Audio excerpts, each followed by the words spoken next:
अस्सलाम वालेकुम दोस्तों नैब की जो कहानियां दिन ब दिन मंजरे आम पर आ रही हैं करप्शन के, ये एक्चुअली करप्शन का गढ़ है। नैब में करप्शन कैसे करनी है, कहां कहां से करनी है, ये तरीके बताए जाते हैं। ये उन लोगों का बनाया हुआ एक अदारा है जो एक डिक्टेटर बना के गया था। और हमें तो ये लगता है, अब इस पे हम ज्यादा क्या कहें कि ये किनके पैसे बचा रहा है, कहाँ किसको कितना पेड कर रहा है, कोई हिसाब ही नहीं है। साबिक सदर आसफ अली जरदारी से लाख इख्तलाफ किया जाए उनकी पॉलिसियों से, उनकी सियासत पे, एक बात उन्होंने ये कुछ इस हुकूमत के शुरू में बताई थी कि नैब और पाकिस्तान की तरक्की साथ साथ नहीं चल सकते। ये बात उनकी मुझे बिल्कुल ठीक लगी है, इस पे हम बात करते हैं। ये गरीदा फरूकी जो कि अक्सर हुकूमत के हक में लिखती है कि नैब, इनका ट्वीट है, नैब 2008 में फ्रॉड तारक फवाद मलक को 1.5 मिलियन डॉलर सेटलमेंट अदा करता है। मतलब लेन देन कहता चल यार मामला खत्म कर रहा है, पैसे तू रखते, साड़ी तेरी डील खत्म। जो ब्रॉडशीट का असल मालिक है, जिस चेयरमैन डॉक्टर डेपर को 2009 में पता चलता है, तो वो नैब पर मुकदमा कर देता है। माहिदा हमसे हुआ और सेटलमेंट फ्रॉड तारक फवाद को क्यों, सेटलमेंट के पैसे हैं वो हमें दो।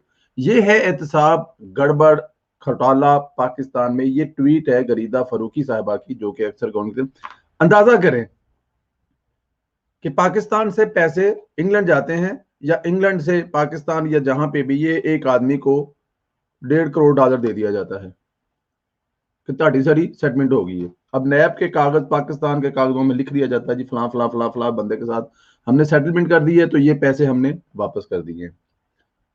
और जिसकी कंपनी है उसको जब पता चलता है, कहता भाईजान ਤੁਹਾਡੀ ਸਾਡੀ डील हुई है, वो पैसे तुसी किसी होर ਨੂੰ ਜਾਂਦੇ हो। ये हाल है। टैक्स जो होते हैं ना, टैक्स के मामला, जो टैक्स हमारी रिटर्न जमा करवाते हैं, हमारे जो अकाउंटेंट होते हैं वो दुनिया में जहां भी हो ना, वो टैक्स से आपको पैसे ले देते हैं। झूठे मूठे कागज बना के एक दफा पैसे टैक्स लैंदे ने, टैक्स ਤੁਹਾਨੂੰ ਪੈਸੇ ਵਾਪਸ ਦੇ ਵੀ ਦਿੰਦਾ ਹੈ। ਲੇਕਿਨ ਜਦੋਂ ਹਿਸਾਬ ਕਿਤਾਬ ਹੁੰਦੇ ਨੇ ਨਾ, ਫਿਰ ਰੋਲੇ ਪੈਂਦੇ ਨੇ। ਉਹ ਫਿਰ ਉਦੋਂ तक ਜਿਹੜੇ ਲੈਣ ਵਾਲੇ ਹੁੰਦੇ ਨੇ, फ्रॉड ਹੁੰਦੇ ने अगे पीछे ये वो। मामला ये है कि पाकिस्तान में हो क्या रहा है। ये नैब इस पाकिस्तान को इतना खोखला कर चुका है, इतना खोखला कर चुका है। लेन देन के अलावा दोस्तों, इसने ऐसे ऐसे बिजनेसमैनों के बिजनेसों का बेड़ा गर्क किया है जो पाकिस्तान को टैक्स पेड कर रहे थे। उन्होंने उन बिजनेसमैनों के बिजनेस तबाह कर दिए, ज़हनी दिमागी तौर पर उन लोगों को पागल कर दिया है। मुझे एक अमेरिका से अक्सर कॉल आती है, वो बताते हैं कि नैब में उनका केस था 8 साल से। वो बेचारा बिजनेस छोड़ छाड़ के बेच बचा के इस नैब की वजह से, ये मुझे अक्सर कॉल आती है, वो कहते हैं कि हमें आप प्रोग्राम में भी ले, हम किस टाइम लेंगे। वो अपना सारा कुछ उठा के अमेरिका चला गया हुआ, सिर्फ ये नैब के रवैये और नैब के तंग होने से। इस नैब में जो लोग काम कर रहे हैं, इतने घिनौने चेहरे हैं उनके कि बस उनका काम क्या है, ब्लैकमेल करना। कुछ मिलता नहीं है। ये इस हुकूमत में देख लें, नून लीग के लोगों की जितनियों की गिरफ्तारी हुई है, वो सब के सब छूट गए हुए हैं। और सबके नैब के सब पर केस थे।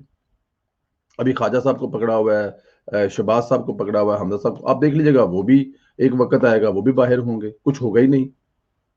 तो आसफ अली जरदारी साहब ने जो कहा था ना, वो बहुत बड़े अल्फाज थे। हम इस लिहाज से अगर देखे जाए कि पाकिस्तान की तरक्की और नैब दोनों साथ साथ नहीं चल सकते, और ये साबित हो रहा है। अभी जो इंग्लैंड में ब्रॉडशीट वाला मामला है, वो किससे ढका छुपा नहीं है। आप 29 मिलियन डॉलर इस भूख से मरती कौम, इसके इस वक्त जो हालात हैं, दुनिया भर से हम लोग कर्जे ले लेके इस मुल्क को चला रहे हैं।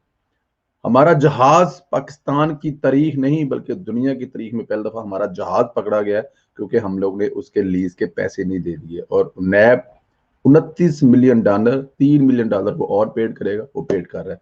इस नैब का खात्मा मेरे ख्याल में नवाज शरीफ साहब सोचते तो होंगे कि अगर उस वक्त ये नैब का खात्मा कर देते तो पाकिस्तान आज इन हालात में न होता, शायद कोई और अदारा बना लिया जाता। लेकिन नैब पाकिस्तान को जो नुकसान पहुंचा रही है, इसकी तलाफी आने वाले सालों में नहीं होगी। इसको जितनी जल्दी हो सके खत्म करना चाहिए, वरना ये आपके मुल्क को तबाह कर देगा। दोस्तों इंशाल्लाह एक दूसरी वीडियो में